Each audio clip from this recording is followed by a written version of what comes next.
You find yourself in the Tabernas Desert researching stories for a documentary. You've heard all about the old Western studios in the area, and you think it would be a good idea to dig in the stories of the people who work in them.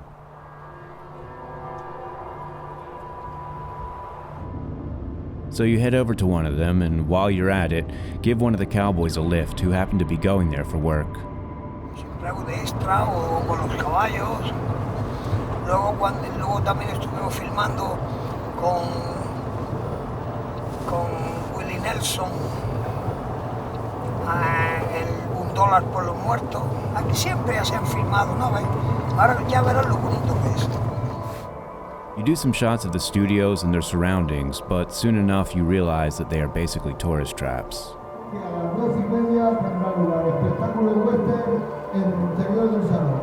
Tienda de souvenir, alquiler de caballos, estudio fotográfico, restaurante y salón bar.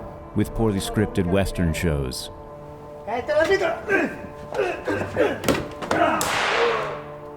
No con plomo.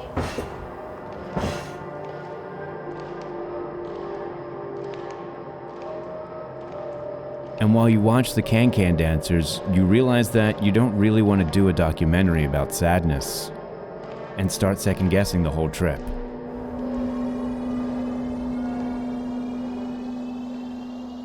So you start shooting footage of ants and empty parking lots for a few days, thinking they might somehow work as visual metaphors later in the edit.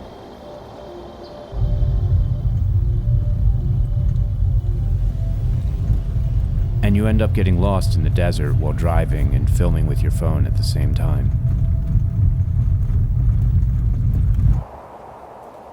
And a feeling of loneliness takes over your entire body.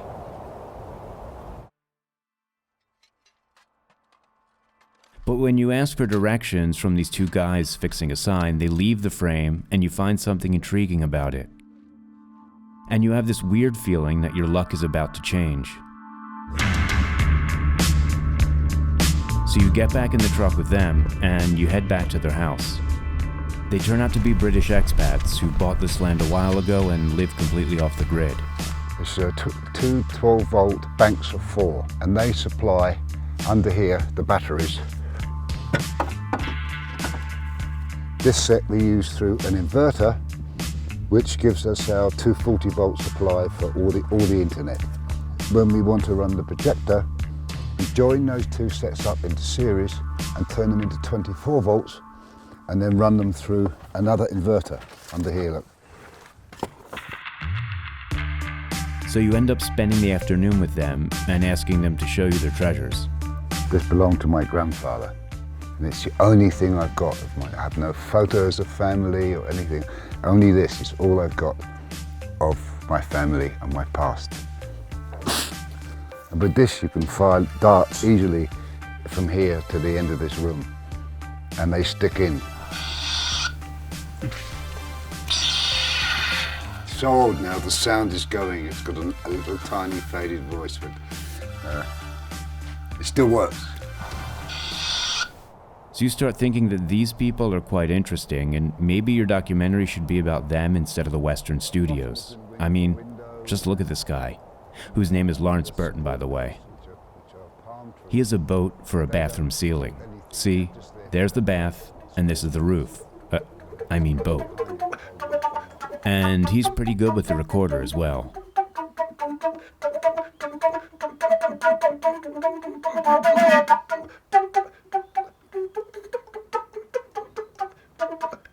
And his mate Robin has got some rhyming skills. At times I want to get rid of all bullshit politicians, and then I realize that none of them's on a real mission with a real vision. They're just money-grabbing politicians. That's mine. So you go back to your room that night feeling there's a story to be told here, but can't quite fully grasp it yet. And your return flight is the next day.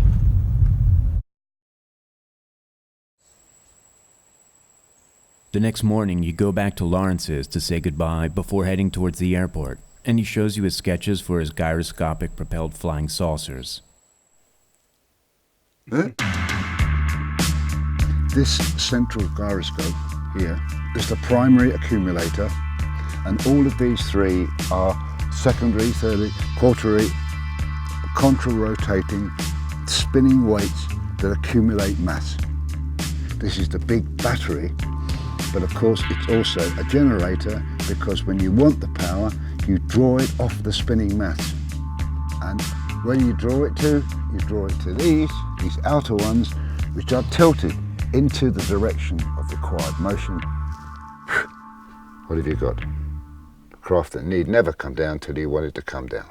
At first, you don't really know what to make about all of this, but soon you realize he is dead serious about the whole thing. When a gyroscope is spinning and it's tilted towards an angle, it will move towards the angle of tilt. If then the speed is accelerated, the movement sideways across the gravitational field increases. And that's what the propulsion is, to increase the speed of the primary weight until it starts to not only move itself, but its carriage and a payload.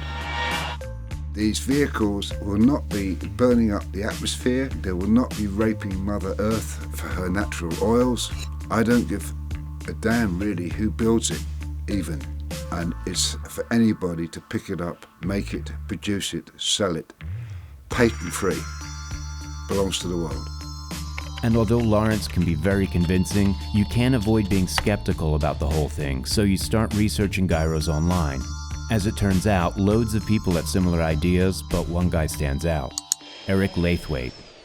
I shall lift the wheel through 5 feet, all on its own with no effort on my part. He was a renowned engineer working for the London Imperial College and made several TV appearances from the 60s to the 80s. He also believed gyroscopes to be mysterious and powerful, even capable of producing a lifting force. Sometimes I think spin is all there is. I think matter itself is nothing but spin. But his ideas implied Newton's laws were wrong, and he got ostracized. Soon after that, he rectified his theories and stated that gyroscopes don't lose weight while spinning. They just push it outside themselves. This for me was such an exciting moment in my life, because here was a scientist saying what I've been saying for a long time. Gyroscopes can throw their weight outside of themselves. Scientific proof. And at this point, everything is still quite difficult to believe. A guy living in the middle of nowhere claiming to have the ability to build a craft that would put the world's space agencies to shame. But at the same time, you can't help wondering, what if? What I haven't been able to express so far is the simplicity of these flying motors. And once you get it, you'll put your money on it, that's for sure. And you think about the conquerors of the useless and the brilliant minds that haven't had enough support for the realization of their ideas. But more than anything, you think that if some dude is able to raise $55,000 to make a potato salad, why can't the same be said for Laurence's aircraft? And there it is. You found your character and the story that needs telling. This is a film about one man who won't let go of his dream. Ladies and gentlemen, are you prepared for the most magnificent performance that you'll ever see in your lives? So you ask Laurence to join forces in making a movie on his final attempt at building this damn thing.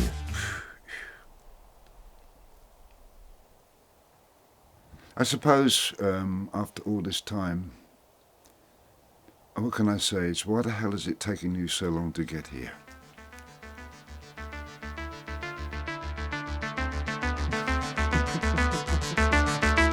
Ha ha ha.